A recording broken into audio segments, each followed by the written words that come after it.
ನಾನು ನನ್ನ ಕೆಲಸನ ಶ್ರದ್ಧೆಯಿಂದ ಮಾಡಿದೆ, ಅಷ್ಟೇ ನನ್ನ ಕೈಲಿದ್ದಿದ್ದು.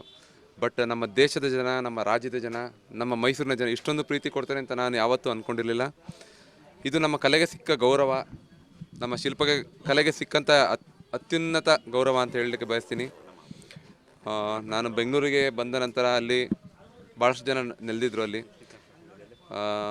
ದುರದೃಷ್ಟಕರ ನನ್ನದು, ಅಲ್ಲಿ ಎಲ್ಲರನ್ನೂ ಭೇಟಿ ಮಾಡಲಿಕ್ಕೆ ಆಗಿಲ್ಲ. ಅಷ್ಟು ಜನ ಸೇರಿದರು. ಅವ್ರಿಗೆಲ್ಲರಿಗೂ ಈ ಮುಖಾಂತರ ನಾನು ಕ್ಷಮೆ ಕೇಳ್ತೀನಿ. ಜೊತೆಗೆ ಮೈಸೂರಿಗೆ ಬಂದ ಕೂಡಲೇ ಈಗ ನಾನು ಯದುವೀರವ್ರನ್ನ ಭೇಟಿ ಮಾಡಿ ಬಂದೆ. ಕಾರಣ ಇಷ್ಟೇ, ನಮ್ಮ ಮನೆತನಕ್ಕೆ ಒಂದು ಮಹಾರಾಜರ ಕೊಡುಗೆ. ನಮ್ಮ ತಾತನವರ ಗುರುಗಳಾದ ಶಿಲ್ಪಿ ಸಿದ್ಧಲಿಂಗ ಸ್ವಾಮಿಗಳು, ನಮ್ಮ ತಾತನವರು ರಾಷ್ಟ್ರ ಪ್ರಶಸ್ತಿ ವಿಜೇತರು ಬಿ ಬಸವಣ್ಣ ಶಿಲ್ಪಿ, ಮತ್ತು ನಮ್ಮ ತಂದೆಯವರು. ಅಂದರೆ ನಮ್ಮ ರಾಜಗುರುಗಳಾದ ಶಿಲ್ಪಿ ಸಿದ್ಧಲಿಂಗ ಸ್ವಾಮಿಗಳಿಗೆ ಆಶ್ರಯ ಕೊಟ್ಟಿದ್ದು ನಮ್ಮ ಮೈಸೂರು ಸಂಸ್ಥಾನ.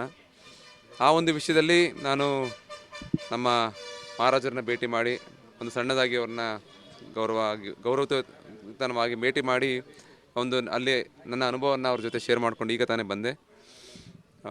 ಯಾಕಂದರೆ ನೆನೆಸ್ಕೊಳ್ಳುವಂಥದ್ದು ಭಾಳ ಮುಖ್ಯ.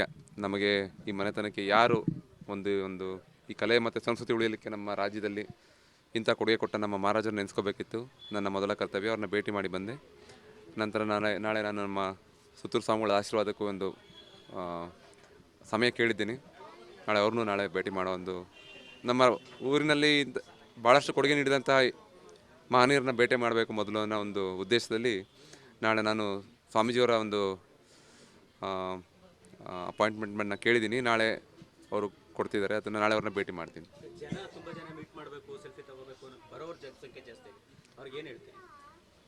ಆ ರೀತಿ ಏನು ದೊಡ್ಡ ಕೆಲಸ ಮಾಡಿಲ್ಲ ನಾನು.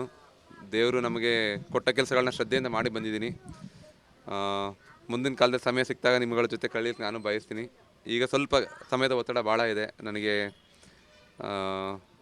ಒಂದೆರಡು ಜವಾಬ್ದಾರಿಗಳಿದೆ, ಅದನ್ನೆಲ್ಲ ಮುಗಿಸಿ ನಾನು ಯಾವತ್ತಿದ್ರೂ ನಿಮ್ಮವನ್ನೇ, ಯಾವಾದರೂ ನಿಮಗೆ ಸಿಗ್ತಿರ್ತೀನಿ.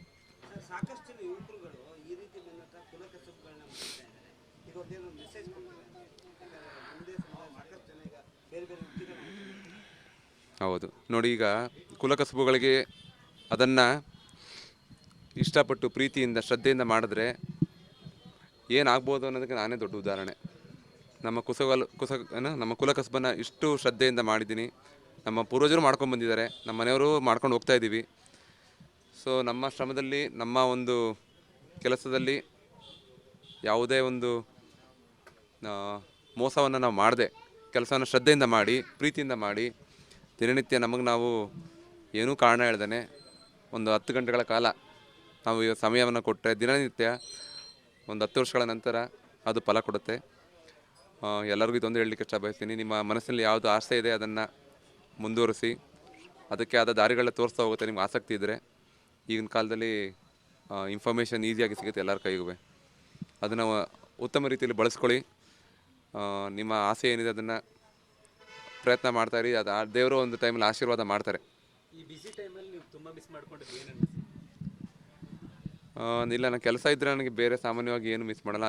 ಮುಖ್ಯವಾಗಿ ನಮ್ಮ ಫ್ಯಾಮಿಲಿನ ಮಿಸ್ ಮಾಡ್ಕೋತೀವಿ. ನಮ್ಮ ವೈಫ್ ಇರ್ಬೋದು, ನಮ್ಮ ತಾಯಿಯವ್ರು ಇರ್ಬೋದು, ನನ್ನ ಮಕ್ಕಳುಗಳನ್ನ ಮಿಸ್ ಮಾಡ್ಕೋತಿದ್ದೆ. ಬಟ್ ಈ ಒಂದು ದೇಶದ ಕಾರ್ಯದಲ್ಲಿ ಅವೆಲ್ಲ ತುಂಬ ಸಣ್ಣದು. ಅಲ್ಲಿ ನೊಂದಂಥ ಇತಿಹಾಸ, ಅಲ್ಲಿ ನಡೆದು ಬಂದಂಥ ಘಟನೆಗಳು ನಮಗೆಲ್ಲರಿಗೂ ಪರಿಚಯ ಇದೆ. ಅವ್ರಗಳ ಸಾಧನೆಗಳು ಭಾಳ, ಅಂದರೆ ಅವರ ಸ್ಯಾಕ್ರಿಫೈಸಸ್ ಜಾಸ್ತಿ ಇದೆ, ಅದ್ರಲ್ಲಿ ನಮ್ದು ಏನೂ ಇಲ್ಲ. ಬಟ್ 7 ತಿಂಗಳಲ್ಲಿ ಇಷ್ಟು ದೊಡ್ಡ ಗೌರವ ನಮಗೆ ಶ್ರೀರಾಮರಿಂದ ಅನುಗ್ರಹ ಆಗುತ್ತೆ ಅಂತ ನಾನು ಊಹಿಸಿರಲಿಲ್ಲ.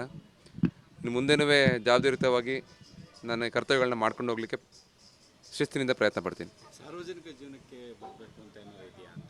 ಸೇವೆ ಮಾಡಬೇಕು ಅಂತಲ್ಲ, ಕಲೆ ಮುಖಾಂತರನೇ ಸೇವೆ ಮಾಡಬೇಕು ನನಗೆ. ಇಲ್ಲ ಸರ್, ಆ ರೀತಿ ಯಾವುದೇ ಉದ್ದೇಶ ಇಲ್ಲ ನನಗೆ. ನೋಡಿ, ಇಷ್ಟು ವರ್ಷ ನಾನು ಮಾಡ್ಕೊಂಬಂದಿರೋ ನನ್ನ ಕಲೆ ಒಂದೇ, ಅದು ನಿಮ್ಮಗಳ ಮುಂದೆ ನಿಲ್ಲಿಸಿದೆ. ಇನ್ನು ಮುಂದೆ ನಾನು ಅದನ್ನೇ ಮಾಡ್ತೀನಿ. ಆ ನಿಟ್ಟಿನಲ್ಲಿ ಮಕ್ಕಳಿಗೆ ವಿದ್ಯಾಭ್ಯಾಸದ ಬಗ್ಗೆ, ಮುಂದೆ ಇದ್ರ ಬಗ್ಗೆ ಏನು ಮಾಡಬೇಕು ಅನ್ನೋ ಚಿಂತನೆ ಮಾಡ್ತೀನಿ. ಇಲ್ಲ, ಆ ರೀತಿ ಏನೂ ನನಗಿನ್ನೂ ವಿಷಯಗಳು ಬಂದಿಲ್ಲ. ಬಟ್ ಎಲ್ಲರಿಗೂ ಖುಷಿಯಾಗಿದೆ ಅನ್ನೋದು ಮಾತ್ರ ಗೊತ್ತು. ಆ ರೀತಿ ಏನು ಇಂಟ್ರೆಸ್ಟು ಇಲ್ಲ ನನಗೆ. ಕಲೆಯ ಜೊತೆನೇ ಇರಬೇಕು, ಅದನ್ನು ದೂರ ಹೋಗ್ಲಿಕ್ಕೆ ನನಗೆ ಇಷ್ಟ ಇಲ್ಲ. ಇದು ರೈಟ್ ನ್ಯೂಸ್.